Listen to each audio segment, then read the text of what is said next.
এক গ্রামে একজন গরিব কৃষক বাস করতেন। তিনি খুবই ধার্মিক ও ধৈর্যশীল ছিলেন। তার একটি ছোট জমি ছিল যেখানে তিনি ফসল ফলাতেন।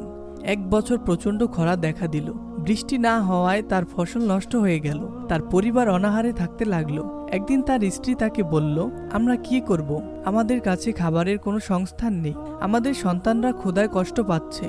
কৃষক বললেন, আল্লাহর উপর ভরসা রাখো, তিনি আমাদের রিজিক দান করবেন। কিছুদিন পর কৃষক স্বপ্নে দেখলেন যে একজন ফেরেশতা তাকে বলছেন, তোমার জমিতে একটি গুপ্তধন আছে, তা খনন করো। কৃষক পরের দিন সকালে তার জমিতে খনন শুরু করলেন। তিনি অনেক খনন করলেন কিন্তু কিছুই পেলেন না। তার প্রতিবেশীরা তাকে উপহাস করতে লাগলো, তুমি কেন বৃথা শ্রম দিচ্ছ? এখানে কোনো গুপ্তধন নেই। কিন্তু কৃষক হাল ছাড়লেন না। তিনি আল্লাহর উপর ভরসা রেখে খনন করতে লাগলেন। অবশেষে অনেক খননের পর তিনি মাটির নিচে একটি প্রাচীন কূপের সন্ধান পেলেন। কূপটি পরিষ্কার করে তিনি দেখলেন সেখান থেকেই পানি বের হচ্ছে। এই পানি দিয়ে তিনি তার জমিতে সেচ দিলেন এবং ফসল ফলালেন। কিছুদিনের মধ্যেই তার জমি সবুজ হয়ে উঠল এবং তিনি প্রচুর ফসল পেলেন। তার প্রতিবেশীরা অবাক হয়ে গেল এবং তার কাছে ক্ষমা চাইল। কৃষক বললেন, এটি আল্লাহর কৃপা, তিনি ধৈর্যশীলদেরকে পুরস্কৃত করেন।